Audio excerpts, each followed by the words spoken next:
Turn your life upside down.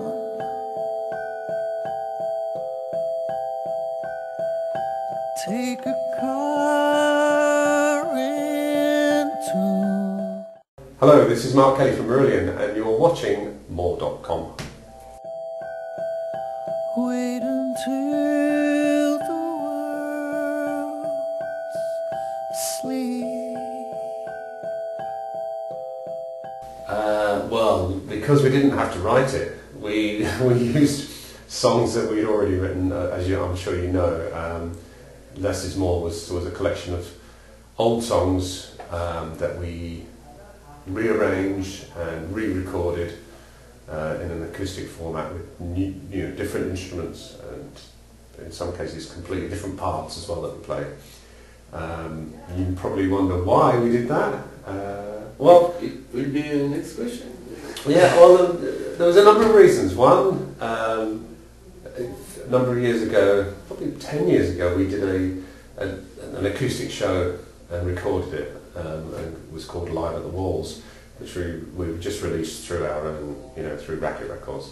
But it was very popular and was the best-selling CD that we did on Racket Records. A lot of people commented that they liked it, they liked the acoustic format, and so we knew that it was something that Marillion fans were interested in. The other reason was because we go through this process of writing, arranging, recording, doing the promo, doing the tour, and then start all over again. And this is 16 albums I think now we've done, and sometimes it feels like a bit of a treadmill, like it's we're having to do the same thing again and again, and we just felt it would be good for us to have a break, to do something different. Not to have the pressure of saying, okay, now you've got to write another album, So that was part of the motivation as well, and also because all the acoustic things we've done in the past were always live. There were always recordings from shows. We never did anything in the studio, so we thought it would be fun to go in the studio, look at some of our old songs and rearrange them. So that's what we did, and it was quick. I mean, we did the whole thing in a couple of months, which is quick for us. I know some bands write and record an album in 2 months, but for us that's that's not possible. And you see S. Lewis Spoon. Playing the new instruments, I think we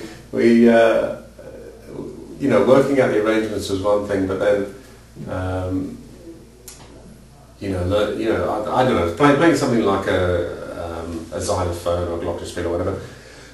In a way, it's fairly straightforward because it's got the same notes as a piano, but then it's a different thing. I mean, I'm not used to holding sticks in my hand, and neither is Pete, and H playing the dulcimer I think it took him quite a while to get the hang of that. I mean, to be honest, we're still very much beginners, at these instruments. But it's good fun. I mean, if people don't mind listening to us do it, then we're enjoying it, and the tour seems to be going well. So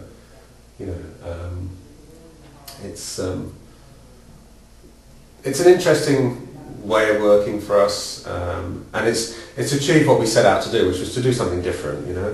Obviously, I don't think we'd want to tour like this all the time or to play songs like this all the time, but it's been an interesting experiment, and it's always good to do new things.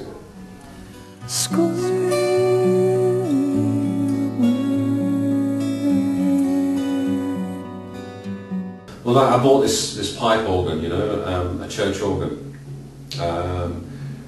which had to be dismantled and rebuilt at our studio, and it's quite big, and the pipes are all lead, lead and tin, and to tune it, you just bend the top of it, it's like, it's really, that's how pipe organs are, when each of the pipes, you just change the length of the pipe to tune it, so they just make a cut in it with a pair of pliers and just peel a bit of the lead down and go, oh yeah, that sounds about right. So when it was moved, it was all completely out of tune. All the hundreds of these pipes are all, you know, tuning's terrible on them. So I didn't have time to get it sorted out. So I just sampled it all and then retuned all the samples. So I'm using the sound of it, but it's not, you know, I couldn't play it because it was just so out of tune, which is a shame because when it's in tune it sounds great. So for the tour as well, I'm using a sampled version of it. It is the organ that I have, and that's at the studio. But until I get it tuned properly, I can't play it really. Miles of darkness left you feeling low. Well, he did play a few things on the album. He didn't, but typical of Mike, he doesn't like to be in the limelight or be credited with anything. He likes to keep it all quiet, you know. So, but some of the on the album, Steve, some of the credits if you see any credits for names of people you've never heard of, that's probably all Mike's stuff. He played some I can't remember now. He did do some percussion things, and he did some things with a violin bow and stuff, so I can't remember what he played, but yeah, he did do a few things. Tell you nothing else can be as hard as love can. That was, I'm not sure, I can't remember whose idea it was, but it was something that we talked about for quite a while, and we decided to give it a try. We've got a guy called Simon who's been working for us for a while now, and he's very much involved in that, and he was the one that was really behind it, saying, yeah, I'll do the filming and the editing, and we bought one of those HD cameras, and just, you know, every week or so we would say, oh, we'll do a quick racket TV thing, you know, so, and it's gone down really well. People seem to like it, so we'll probably carry on doing it, you know.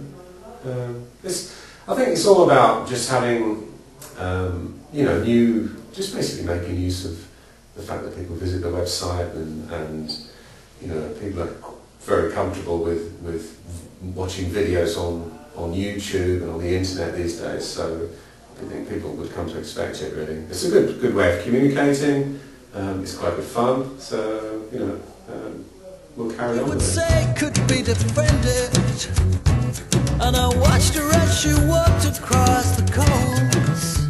Not really. That's why we became the hidden track, because some members of the band didn't want it to be on the album, and some did, and then there was a compromise that it would be on the album, but we wouldn't list it as part of it. And I noticed on, I can't remember where, maybe it was iTunes or somewhere, it's actually called the hidden track, you know, which we thought was quite funny. Next time, we decided we'll have a track called the hidden track, but there won't be one, there'll just be nothing. It will be totally hidden. Yes, exactly. People will go, well, where is it? Ah. It's not your fault. It's not your fault. It was composed for, when did we do that? Somewhere else, I think. And it never got used because Steve had recorded a demo. I'd sort of written the basic music part, and Steve went away and made a demo, just him on his own. But the words weren't finished, so some of it is a bit sort of la-di-da-di-da.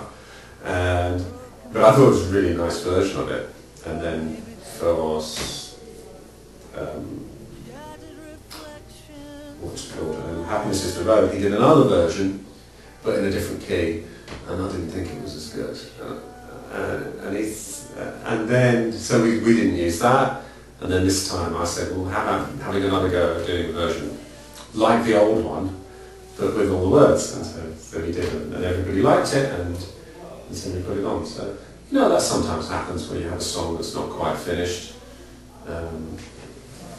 you know, and it will get moved onto the next album. Especially True was one that we wrote for somewhere else, and then it ended up being.